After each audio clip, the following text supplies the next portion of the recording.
Madame, Monsieur, bonsoir, bienvenue dans ce journal. À la une de l'actualité ce soir, de nouveaux ambassadeurs accrédités en Côte d'Ivoire, Espagne, Suisse, Kenya, Jordanie, Irlande. Ils ont présenté leur lettre de créance au président de la République ce mercredi. Ces diplomates ont salué l'excellence des relations entre leurs pays respectifs et la Côte d'Ivoire, une coopération qu'ils s'engagent à renforcer. CEMAL renforce sa coopération aussi avec la Côte d'Ivoire. La Fondation signe une convention avec le ministre d'État, ministre de l'Agriculture, Kobena Kwasi Adjoumani. Il est déjà présent en Côte d'Ivoire, notamment dans le domaine agricole et le soutien aux femmes. Avec cet accord, la Fondation va ainsi renforcer ses actions sur le terrain. La Côte d'Ivoire et la Chine renforcent leur coopération économique et commerciale.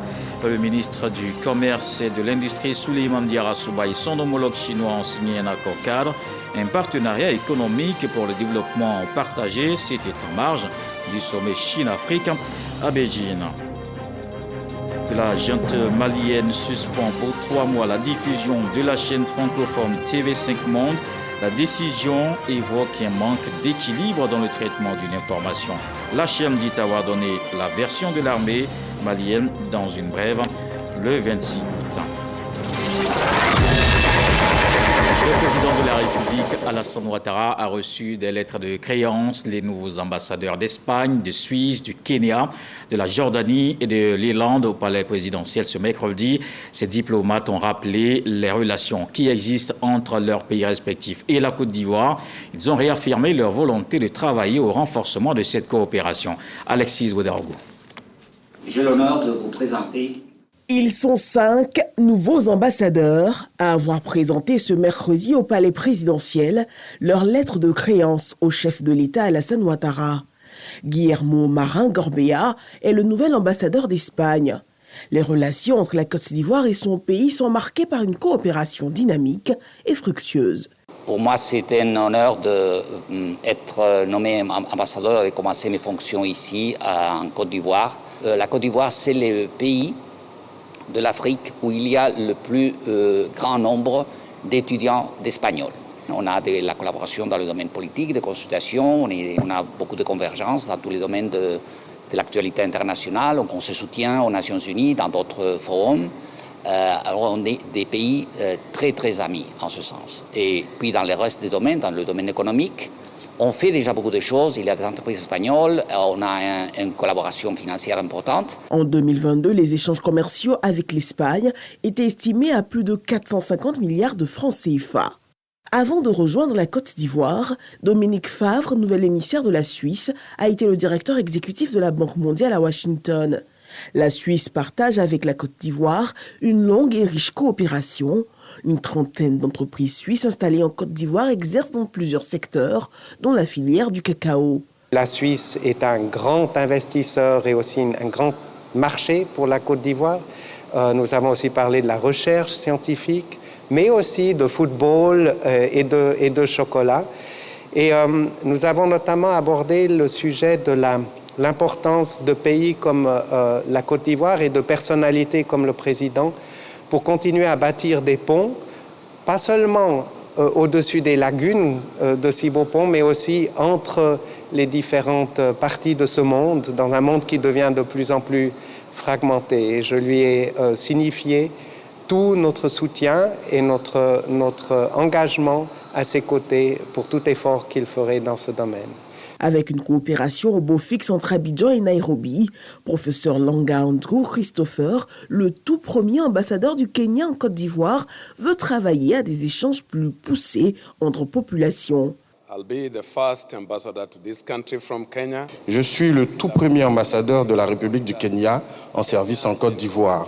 Et cette nomination me fait énormément plaisir dans la mesure où cela aidera à renforcer davantage la coopération existante déjà entre la Côte d'Ivoire et le Kenya. Ces relations seront plus renforcées vu que déjà il existe des compagnies aériennes, en l'occurrence Kenya Airways, qui fait la desserte entre la Côte d'Ivoire, Abidjan et Nairobi. Nous comptons renforcer cet acte-là. Aussi, vu que nos deux chefs d'État sont amis, nous allons pousser davantage dans le sens de renforcer notre coopération dans le domaine du commerce et du tourisme. Le Kenya est l'un des grands consommateurs du cacao ivoirien et nous allons continuer à travailler dans ce sens.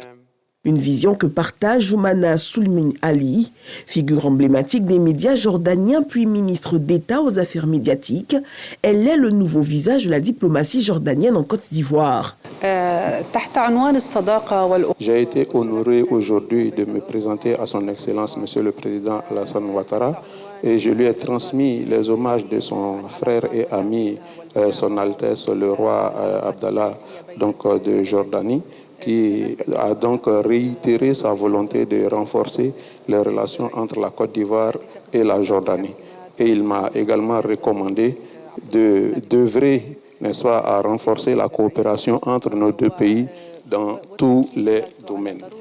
Le nouvel ambassadeur de l'Irlande dans le pays, Peter Ryan, partage lui son enthousiasme pour son mandat.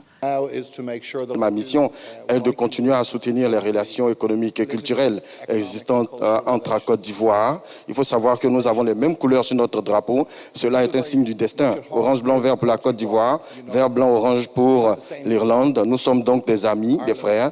Je suis reconnaissant de tous ceux qui ont tracé les sillons de cette coopération avant mon arrivée. Je pense que je vais continuer dans la même ligne à renforcer davantage ce qui existe, notamment dans le domaine de l'éducation, de la culture, du sport et bien d'autres domaines.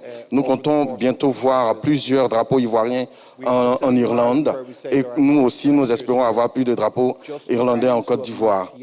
La Côte d'Ivoire exporte vers l'Irlande du caoutchouc, du pétrole brut, du bois transformé et on reçoit des produits laitiers, huiles essentielles et autres machines automatiques ainsi que des produits pétroliers. Et hommage des populations du district autonome des montagnes au chef de l'État, le haut représentant du président de la République est arrivé ce mercredi après-midi à Mans. Gilbert Komné-Kafana qui a reçu les honneurs militaires a été accueilli par l'ensemble du corps préfectoral. C'est samedi que le vice-président de la République, Timo Koné, va représenter le chef de l'État à cette grande cérémonie d'hommage au président Alassane Ouattara. Dès son arrivée à Mans, le haut représentant du chef de l'État a rendu en visite au préfet de région de Tonki. Gilbert Komné-Kafana a également présenté ses civilités au président du comité régional du Tonki et de la Chambre nationale des rois et chefs traditionnels de Côte d'Ivoire, Sa Majesté Glodedon Ier Gueux Pascal et l'imam principal de la grande mosquée de Mans. On sort du pays au siège de CEMAL. La Fondation signe une convention avec le ministre d'État, ministre de l'Agriculture, déjà présent en Côte d'Ivoire. La Fondation va ainsi renforcer ses actions sur le terrain et la Côte d'Ivoire va lui apporter le soutien nécessaire pour réussir sa mission. Hervé Blé.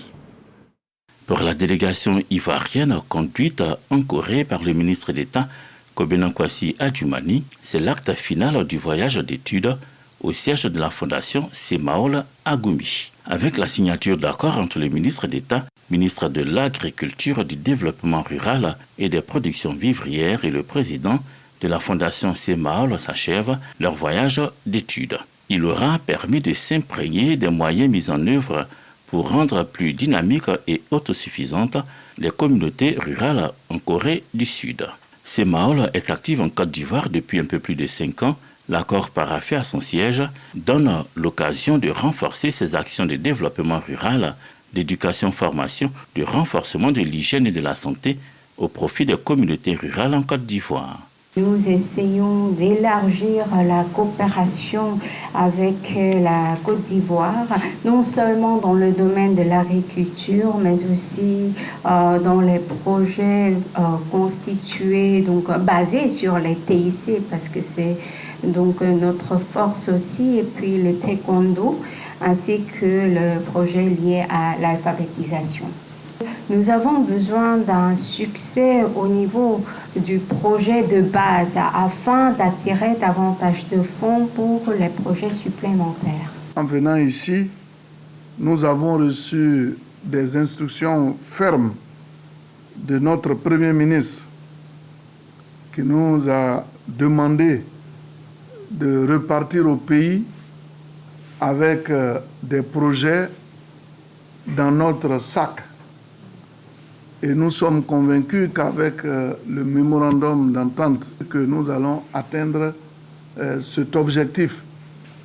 Et nous ne parlons pas seulement de riz, parce que nous sommes premier pays producteur de cacao, et nous souhaitons que dans le cadre du partenariat que nous allons tisser, on ait un regard sur cet important produit qui est mondial.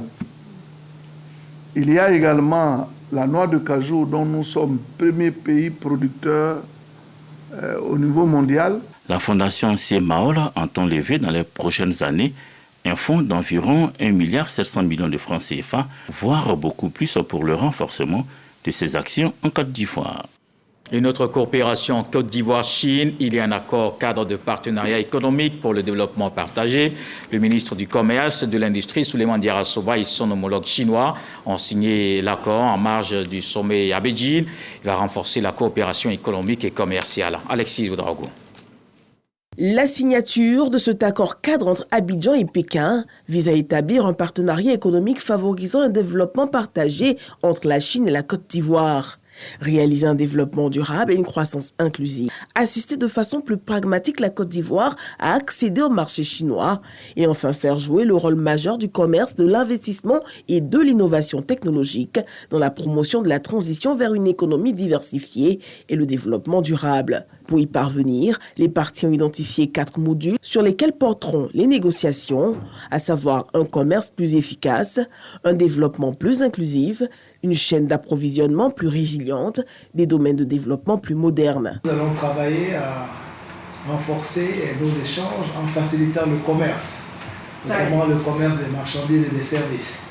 Et mettre dans la main, travailler à accélérer le processus d'industrialisation de la Côte d'Ivoire.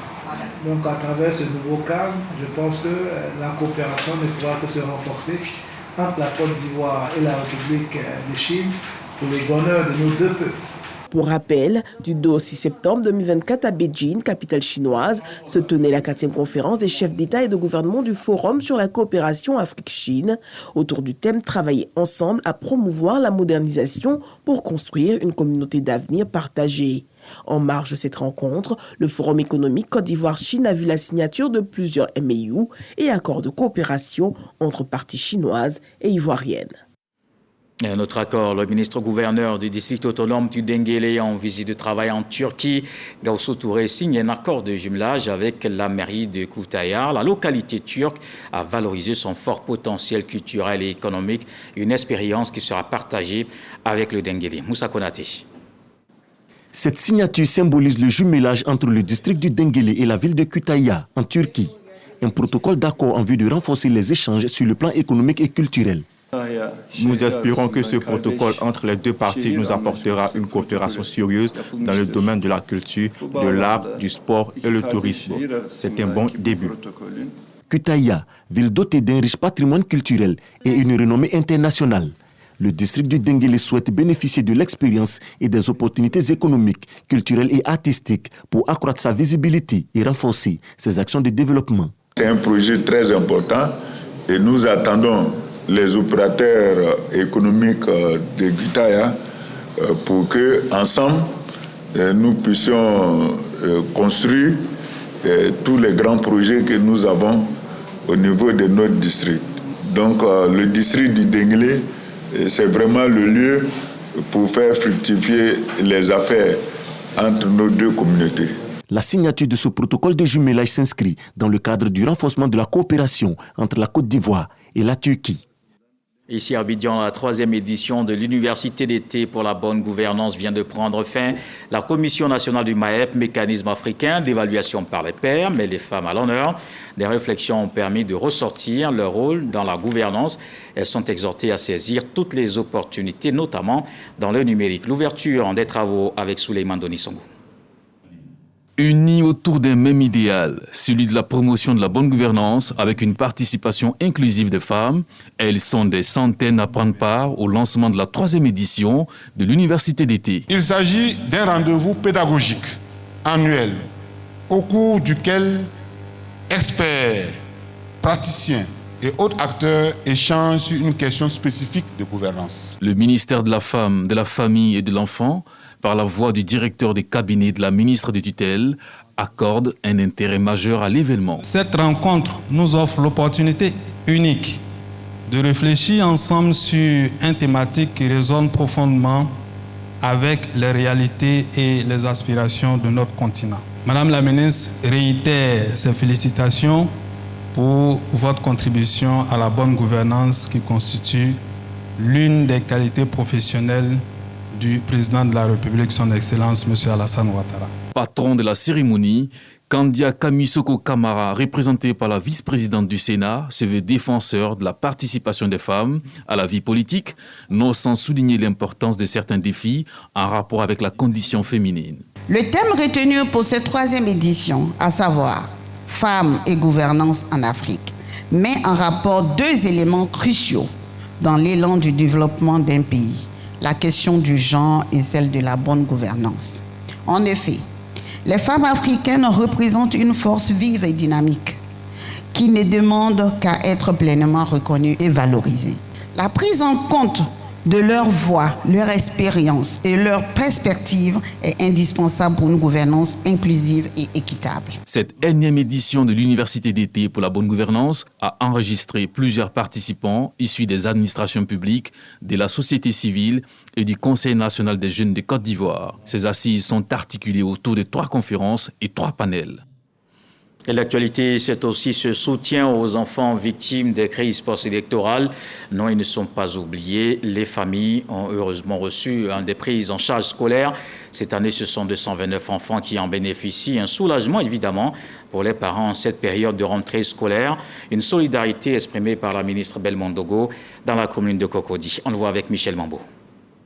C'est au cours d'un repas que s'est tenue l'édition 2024 de la cérémonie officielle de remise de prise en charge scolaire aux enfants victimes des crises post-électorales. 229 enfants issus de 132 familles victimes pourront ainsi passer une bonne année scolaire grâce à l'appui du gouvernement. Je suis en classe de 5e, je passe en classe de 4e. Je tiens à dire merci à Madame la ministre pour cette prise en charge. J'encourage mes amis à croire en eux, à travailler, car être orphelin n'est pas une fin en soi. Et pour les galvaniser davantage, Miss Belmondo Dogo, la ministre de la Cohésion nationale, de la solidarité et de la lutte contre la pauvreté, récompense les meilleurs. Ils reçoivent, en plus de leur prise en charge, des enveloppes. Je me réjouis parce que vous nous démontrez, vous, nos enfants, que l'engagement pris par le président de la République en 2017 d'accompagner, de soutenir les victimes des crises, cet engagement-là n'est pas vain. En travaillant, en montrant à la face de la nation que vous êtes aussi intelligents que tous les autres enfants qui ont et les pères et les mères en vie. En nous démontrant que la solidarité voulue par le président de la République apporte un plus à votre bien-être. Le lieu pour la ministre de la Cohésion nationale, de la solidarité et de la lutte contre la pauvreté, d'encourager les parents à remettre leurs enfants sur le chemin de l'école. Ne laissons pas nos enfants à la maison.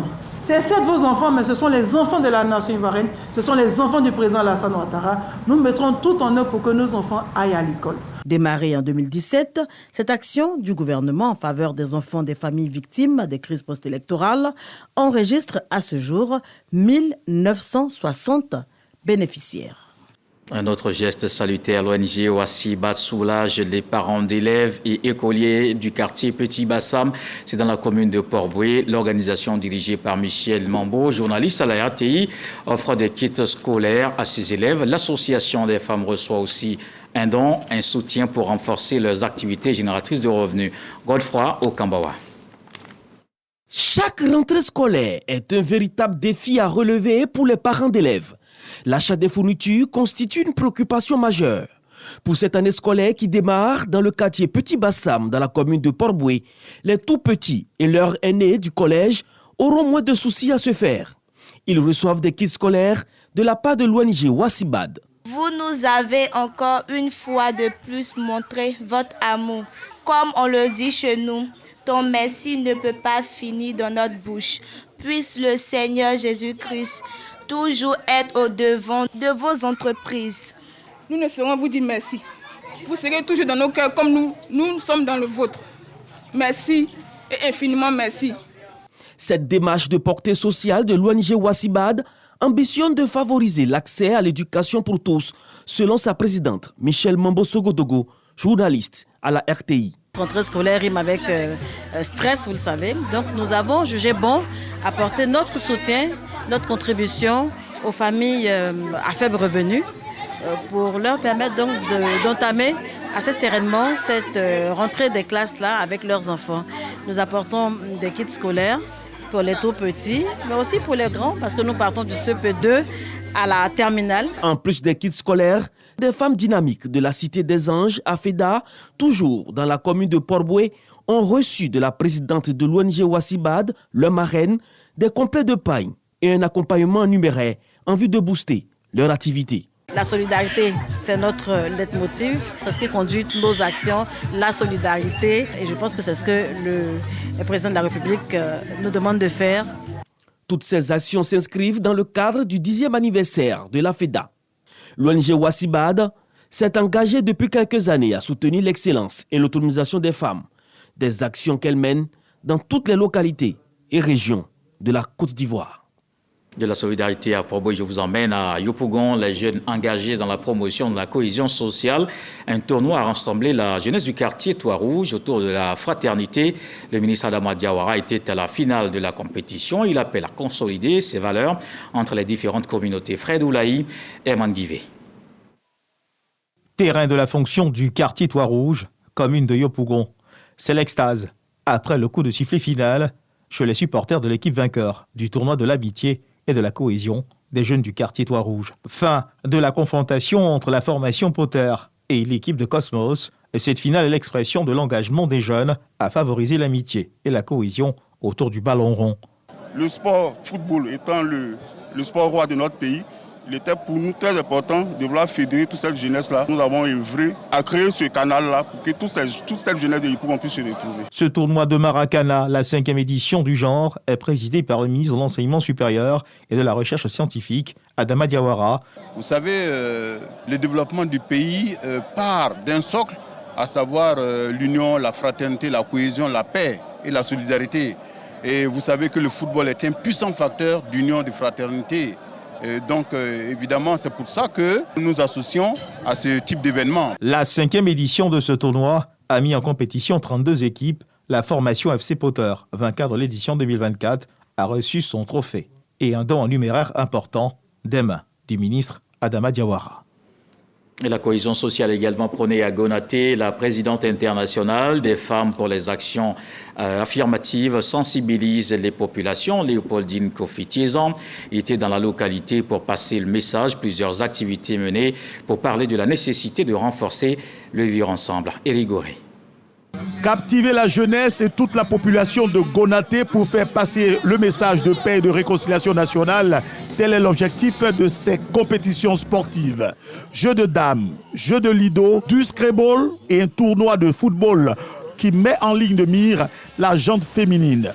Une initiative de Léopoldine Kofi-Tiezan, présidente du réseau international des femmes pour les actions affirmatives RIFA et vice-président du Parti démocratique de Côte d'Ivoire. Les jeunes filles sont à l'honneur. Le corps arbitral n'échappe pas à la règle. Autorités administratives, politiques et les garants de la tradition de Gonaté adhèrent fièrement à cette initiative en présence du sous-préfet de la localité. Faire régner la paix en tout temps et en toutes circonstances à l'approche de l'élection présidentielle de 2025 est un engagement des organisateurs. Le tournoi de la cohésion sociale, doté du trophée Unité et Paix, qui est à sa 14e édition, nous avons initié ce tournoi pour permettre aux enfants de la région d'être ensemble, de faire la différence entre la politique et les relations humaines.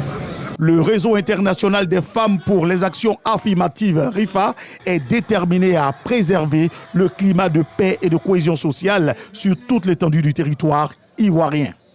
Dans l'actualité politique ce soir, le RHDP poursuit l'installation de ses coordinations. Il vient d'installer le coordonnateur principal de Makori. Le ministre Laurent Tchagba a déjà lancé la remobilisation des militants Kwadio Ouredou et Jeanne Atoubé, Frodo Célestin. Les militants et sympathisants du RHDP de la commune de Makori mobilisés pour les défis futurs. Un coordinateur principal va conduire les activités de ce parti au plan communal en cohérence avec les orientations du directoire. C'est sur Laurent Tchagba que les hautes instances du RHDP ont porté leur choix. Son investiture au terrain KBF, un moment de totale communion, est occasion d'appeler les militants à plus d'engagement dans la perspective des élections de 2025. Je prends l'engagement de rassembler tous les militants et militants, tous les sympathisants du parti à Makori, autour d'un idéal commun, celui de la victoire du RHDP aux échéances électorales à venir. Avec l'investiture de Laurent Tchagba, commence le travail de la coordination de Makori. Miss Belmont Dogo, au nom du directoire du RHDP, invite le coordonnateur principal à jouer la carte de l'unité et de la cohésion pour rendre le RHDP fort à Makori, où ce parti a perdu les élections législatives. Le seul intérêt qui compte et qui doit compter à Makori, c'est celui du parti. Peu importe nos fonctions, nous restons les militants et un militant est un soldat qui est soumis aux décisions du parti. La coordination principale de Makori se fixe pour objectif d'offrir au RHDP dans cette commune tous les postes électifs lors des prochains scrutins. Dans cette optique, les nouveaux majeurs sont exhortés à s'inscrire sur la liste électorale dont la révision est prévue pour fin septembre 2024. Les jeunes du PDCI s'activent également. Ils préparent la présidentielle de 2025. La deuxième assise des jeunes s'est tenue à Yamoussoukro. Ils ont réfléchi sur les moyens et leur contribution active dans le processus électoral. La jeunesse a réaffirmé son soutien à la candidature de Tidiane Thiam, le président du parti. Moussa Konaté. La jeunesse du PDCI est aidée à préparer les échéances électorales de 2025. À cette deuxième assise des jeunes à Yamoussoukro, la capitale politique, il s'est agi d'élaborer le plan stratégique pour contribuer à la victoire du parti. Chers amis jeunes, nous devons saisir cette occasion pour nous réinventer, pour proposer des solutions innovantes aux problèmes qui affectent notre société et pour réaffirmer notre volonté de servir notre pays avec dévouement et loyauté. Une jeunesse engagée, gage de victoire pour le PDCI-RDA. C'est le thème de ce rendez-vous, soutenu par la direction du parti. Ces assises ont pour objectif d'élaborer un plan commun d'action des trois entités de la JPDCI, de définir les mécanismes de financement des activités des jeunes, de vulgariser la digitalisation de toutes les actions, d'identifier des stratégies efficaces pour l'insertion professionnelle des jeunes et enfin de mobiliser les jeunes pour la révision du listing électoral qui se fera dans quelques jours. Je vous encourage donc à ne pas seulement réfléchir aujourd'hui, mais à continuer de vous engager activement sur le terrain, dans les débats publics, dans les actions concrètes qui permettront à notre parti de continuer à être un acteur majeur du changement. À l'issue des travaux, la jeunesse du PDCI-RDA a réaffirmé son choix du président du parti, Tidiane Thiam, comme candidat à l'élection présidentielle prochaine. Clap de fin de Festi Charité une semaine durant. Les membres de l'association Shekina se sont mobilisés. Le festival visait à collecter des fonds pour soutenir les personnes vulnérables. L'organisation veut venir en aide aux orphelins, aux veuves et personnes en situation de handicap. Ismaël Evradéon. La salle des fêtes de l'Hôtel Ivoire Muet, un sanctuaire de la charité. Nous sommes à la clôture du Festival international de la charité. L'événement met en lumière ces entreprises, organisations, clubs services et acteurs de la société pour leurs œuvres charitables. Toutes les religions sont unanimes sur les valeurs de charité, de partage et d'amour. Et donc pour moi, c'est une valeur intrinsèque que chacun devrait pratiquer. Lorsque on a eu cette grâce d'avoir à se nourrir, d'avoir quelque chose à partager, il faut le faire avec le cœur.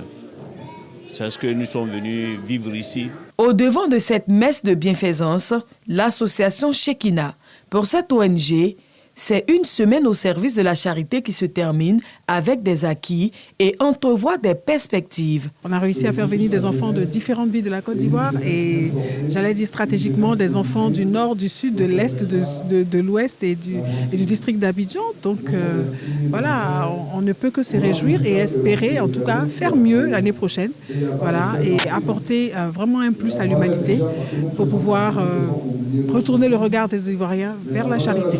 La cérémonie marquant la fin du Festival international de la charité s'est soldée par la remise de distinctions. Les fondations Delphine Blas et Lonassi, entre autres, en sont les récipiendaires. Un reportage d'Ismaël Vradeo, Sephora, Zegui en sport football, belle opération des éléphants. La Côte d'Ivoire prend 6 points sur les 2 matchs. Les champions d'Afrique s'imposent d'abord face au Chipolo Polo de Zambie au stade de la paix de Bouaké. Ils battent ensuite le Tchad à Yaoundé. Des matchs pour le compte des éliminatoires de la CAN 2025. Patrick Dadier. Supérieurs sur le plan technique, les éléphants ont littéralement dominé l'ensemble de la première période avec une position de balle de 79% et 12 tirs. Kazmi Nenga et ses coéquipiers vont céder sous la pression de l'axe offensif ivoirien. Double buteur contre la Zambie, Jean-Philippe Crasso ouvre le score dans les arrêts de jeu de la première période, permettant à la Côte d'Ivoire de mener 1-0. Omar Diakité va doubler la mise pour les éléphants à la 55e minute. La Côte d'Ivoire l'emporte 2-0 et conserve solidement sa place de leader du groupe G avant la 3e journée où ils affronteront le 7 octobre la Sierra Leone au stade Laurent Poko de San Pedro. Le reste de l'actualité, la junte malienne a suspendu pour 3 mois la diffusion de la chaîne francophone TV5 Monde. La décision évoque un manque d'équilibre dans le traitement d'une information. La haute autorité de la communication reproche à TV5 d'avoir fait état des frappes de drones dans le nord sans prendre en compte la version de l'armée malienne. L'HM dit avoir donné la version de l'armée dans une brève datée du 26 août. TV5 dit regretter la situation et notamment de n'avoir pas été saisi par le régulateur pour apporter des explications. Voilà qui m'a interrompu ce journal. Merci de l'avoir suivi. Retour de l'actualité 23h. Ce soir, le sage nous apprend que les enfants posent les pieds dans les pas des grands. Dieu le voulant, on se retrouve demain.